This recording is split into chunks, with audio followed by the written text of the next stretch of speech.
The coffee beans are exceptional, symbolic of a new day in a land far from Milwaukee. The entrepreneurial energy there was so strong. Harvested from some of the bloodiest fields of the Vietnam War, the Central Highlands. It was a turbulent time.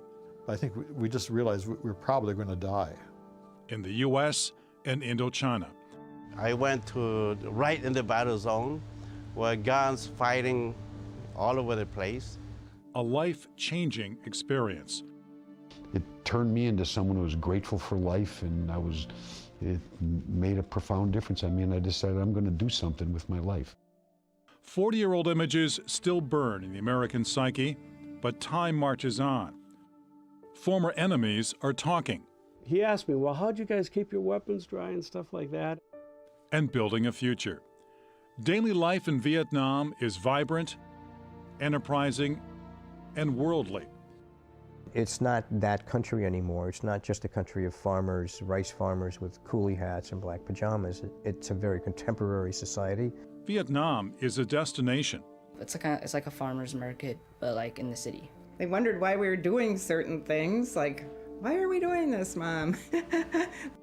The Socialist Republic of Vietnam is coming of age, a blending of communist heritage and capitalist vision. I think Vietnam is very free as long as you stay out of politics. The world is taking note, as is Milwaukee itself, by building a bridge to Vietnam.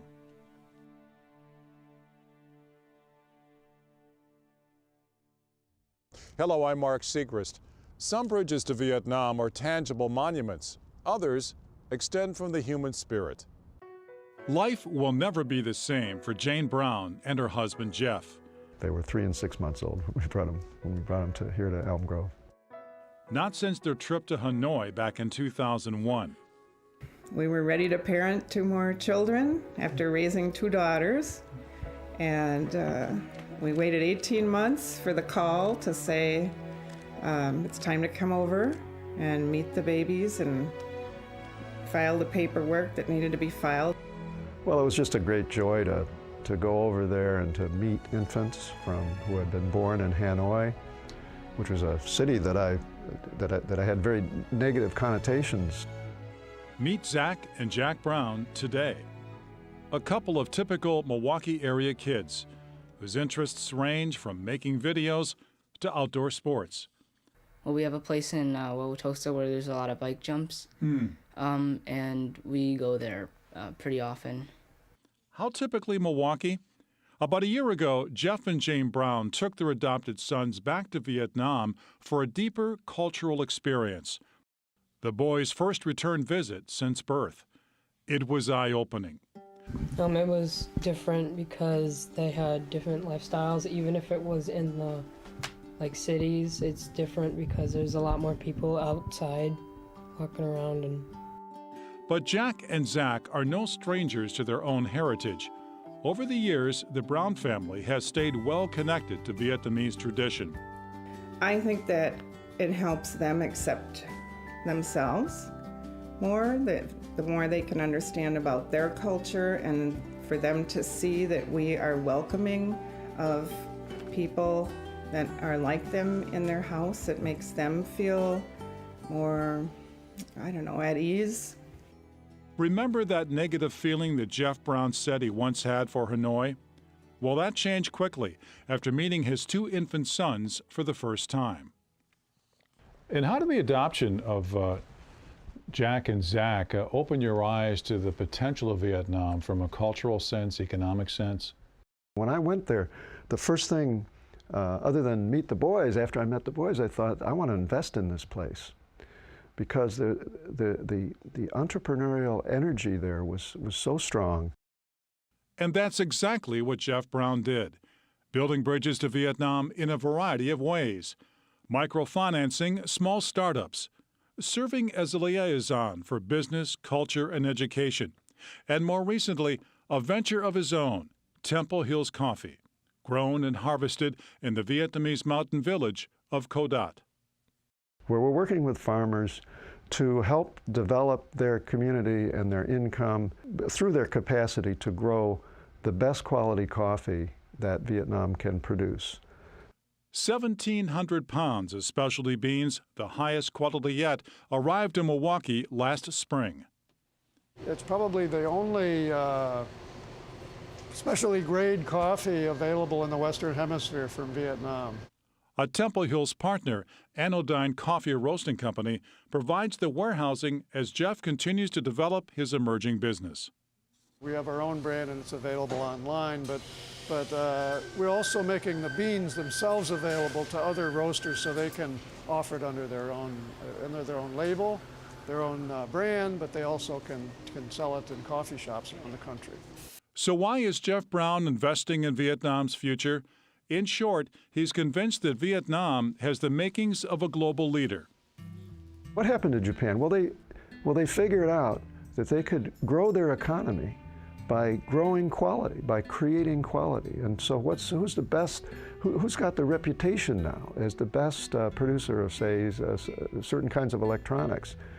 It's Japan, and Japan grew its economy, grew up all the way to the second leading economy in the world by producing quality.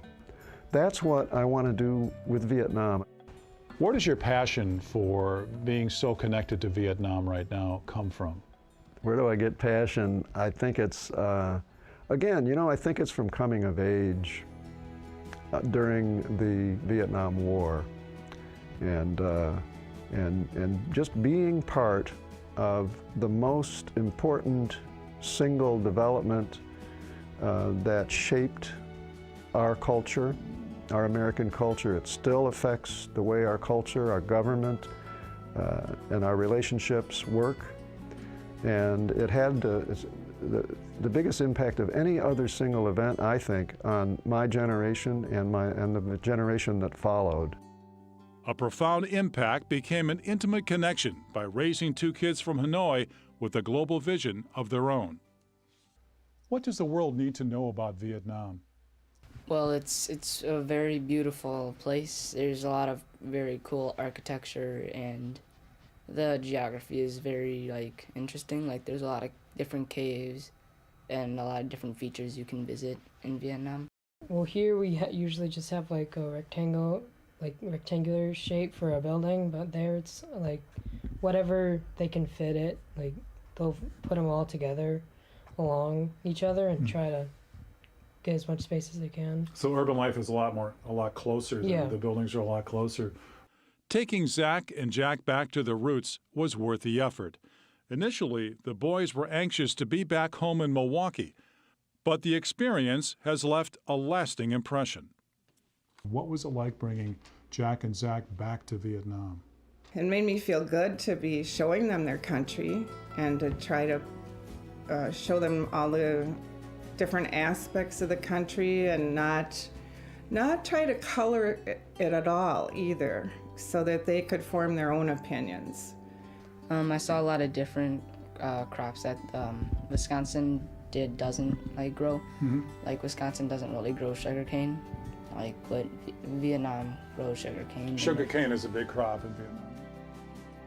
It takes a lot more work to do something than here, because if you're just living a normal life, you can just get food from your fridge, but there you have to, for the farmers, it takes time, out of their, that's their job to get food and sell it and live a life. They're just tremendously curious and wonderful American Vietnamese boys, and it's a great joy. It's a great joy of my life to be their father. For survivors of the Vietnam War and the Greater War in Indochina, healing and reconciliation occur in different ways. Chuck Toish is completing a mission. Reverend Ray Stubbe remains spiritually connected. Tia Vu Yang is paying tribute. Roger Quindell pursues a life of service. Chuck Toish, a Milwaukee attorney and U.S. Army combat veteran, briefly thought about building a bridge. He opted for something even bigger.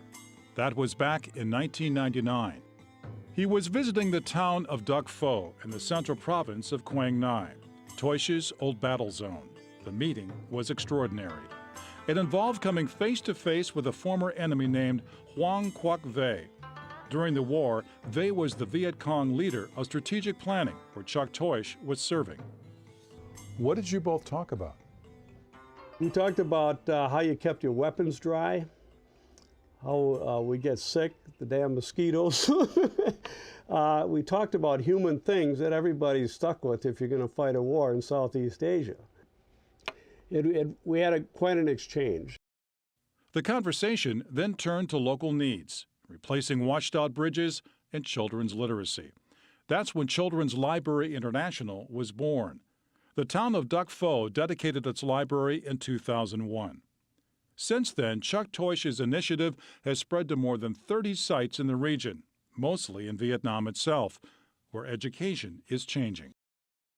But that change involves opening the kid's mind to creative thinking, to make it competitive in a world that looks for creative thinkers.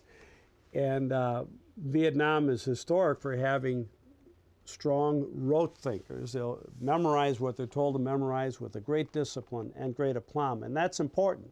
They shouldn't give that up. But to ask them to go beyond and to engage in creative thought processes for problem solving and so on, that's kind of new. And that's the major development that's been intriguing for us. Chuck Toish isn't done yet. Children's Library International is still growing, and he's up for the task, bringing remarkable energy to the cause, from planning to construction and finding the funding. Why is your humanitarian outreach, especially in Vietnam, so important to you? People ask me, you go over there because you feel guilty. And that's somebody that doesn't understand me at all.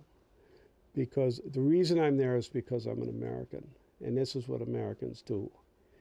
The Marshall Plan after World War II, the proposal of the League of Nations after World War I, albeit defeated by President Wilson, going back to the first, after the Civil War, the Civil War benefits being paid to soldiers from the South.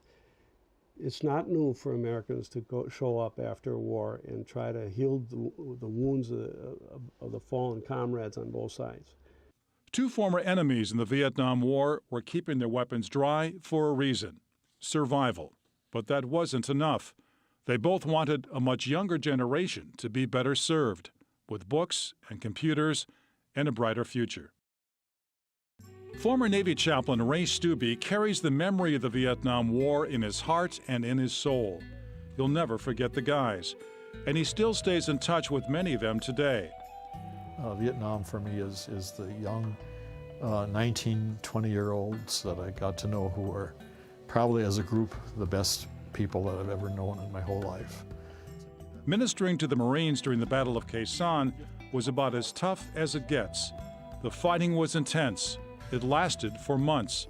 Casualties were among the highest of the war. The walls of his Wauwatosa study helped tell the story.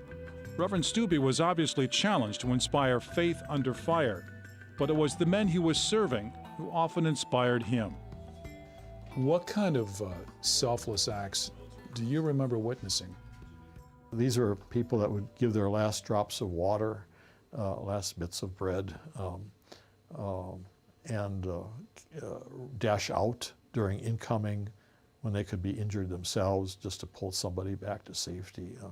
First of all, everyone becomes numb.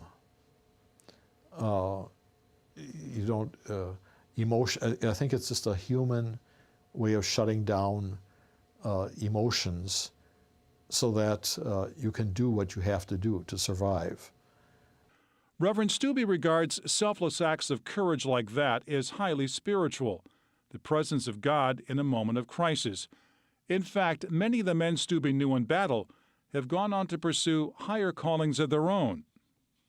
Of those who were there that I know of, at least 24 later became ministers and priests, and I've talked with them, and they all said that even in that horror and that darkness and that terror and bleakness of everything, they felt the presence of God in this, and that's what caused them to become ministers or priests.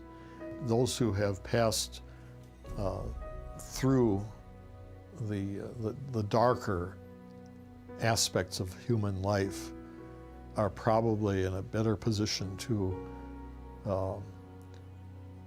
be a positive influence with people today. The Battle of Khe Sanh was dark, to say the least. Yet through it all, a Navy chaplain and his colleagues found glimmers of hope, the memories of which still kindle their healing today. This local market in Sheboygan, Wisconsin could easily be overlooked in the busy traffic, but it too is a very meaningful bridge to another time and another place. There are many ways to describe the keeper of this store. Fascinating is one of them. Tia Vu Yang is a global citizen, Renaissance man, and a humanitarian. Running an ethnic market largely for Sheboygan's Hmong community is just one of his many interests. He takes great pleasure in stocking favorite foods and providing helpful information. In the early days, that often meant helping new customers better understand American currency. So we kind of get us a store together where we sell food, and then they come, they can speak Hmong, Lao, and then we give them the change, and we kind of speak like that. So your store is more than a marketplace, it really is a gathering place, a special gathering place. No, it is almost like that. And keeping people together. And they, when they come to the store, we as store owner, we speak Hmong to them, they feel good too. Yeah, so it's kind of self-help group that start going like that. Before launching his grocery business in 1982, Tia Vu Yang was educated in France and traveled the world as a chemical engineer. Vu, as his friends call him, is also a survivor of the U.S. secret war in Laos. The secret war was part of the greater Indochina conflict during the Vietnam era. His father, Colonel Young Chu Yang, was a battalion commander in the Hmong Army. Hmong soldiers in Laos frequently rescued downed American pilots.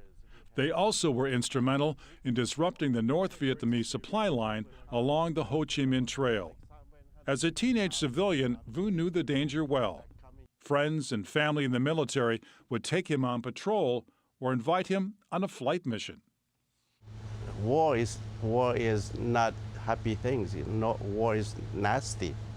And a lot of my friends on my age, they were killed. You wanted to understand. Yeah, right, that's right. Vu Yang has never forgotten what he witnessed. That's why in recent years he took on another initiative, teaming up with Chuck Toish to build a library in Nung Het, Laos, his native home. Well, then Vu Yang took the bull by the horns in 2010, and we did build it. And now we do have a library in Nung Het. A lot of kids, they want to learn English, because when somebody speaks English, it's jobs, it's money, it's something that they can get beyond the village or the boundaries. When I grew up barefoot, no school, no place, no opportunity. If I can change just little things, I would do it, and that's the library. Vu Yang has long been a leader in Sheboygan's Hmong community, helping families resettle. He also started a local radio program to keep families informed and connected. But perhaps Vu is best known for leading a major civic project to honor those who served during the secret war in Laos. The Lao, Hmong, and American Veterans Memorial graces Sheboygan's lakefront with its simplicity, elegance, and character. The site is a tribute to service. It's also an historical narrative about the Hmong culture. Much of that narrative is depicted by children's mosaics. This is an educational piece of work. So try to teach people, the younger generation, why, when, and how the Hmong came to Sheboygan and to the United States. But despite the visual appeal, what matters most to Vu Yang is how it makes him feel. I feel people, all of the friends, the parents, the fathers, they are all in there.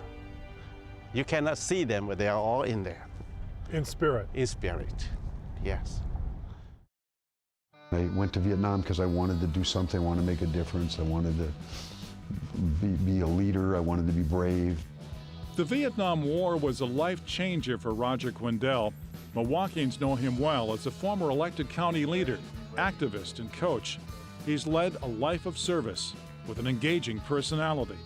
As a veteran, Roger has never made a secret of his disliking for the war, but writing for the Veterans Book Project has helped him go deep.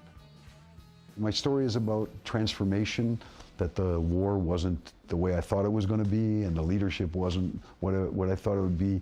The purpose and how you distinguish between enemy and friends wasn't at all what I thought. But despite all of the ugliness and the brutality of war, it transformed me, and that's the good part for me, at least for me. What do you remember most about the war experience? You know, people dying around you, people crying in agony. I saw someone just burned to death, you know, like right next to me. And sometimes they're accidents, sometimes they're just things that happen. People being brutal. Roger had a brush with death himself, a severe head injury from shrapnel. This is what was left of one of the two rockets. The explosion killed 9 people and put Roger in the hospital. He still lives with metal fragments in his head today. I had 8 facial fractures. I lost about 16 square inches of my scalp. So I actually look pretty good because I had a facelift at 21. So, I mean, they had to do a lot of repair work.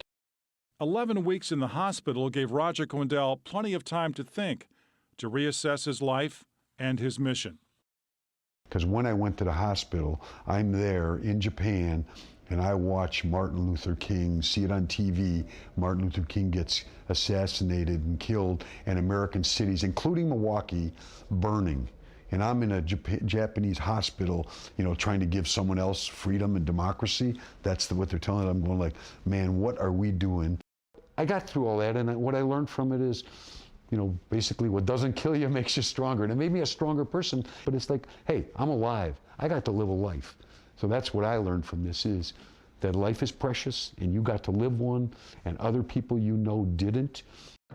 In 1983, Roger returned to Vietnam, this time to attend an international conference on biological and chemical warfare. It was an interesting reunion. His guide, posing on the left, was a veteran of the North Vietnamese Army. My guide, it turns out we were talking, and one of the 2 guides and interpreters, and he had served basically in the same area in the same time. I don't know, we fought each other, but we were certainly there. But for us, we were just soldiers doing our job. Some bridges to Vietnam even help you find your way back home. I mean, this color is so much better here than it was. That was all gray. Fine art photographer Larry DiTilio has an eye for Vietnam. He's been capturing its daily rhythm for nearly a decade. Well, I think the best way for me to explain it is it's a very heterogeneous type of a situation.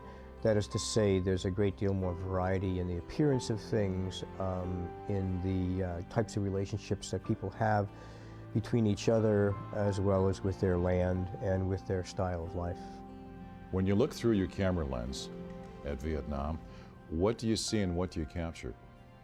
Well, I think certainly people. I have to start with people. The people, for me, are very warm and open, unusually so, more than any other country I've visited, and I think I've probably been through 20 countries now.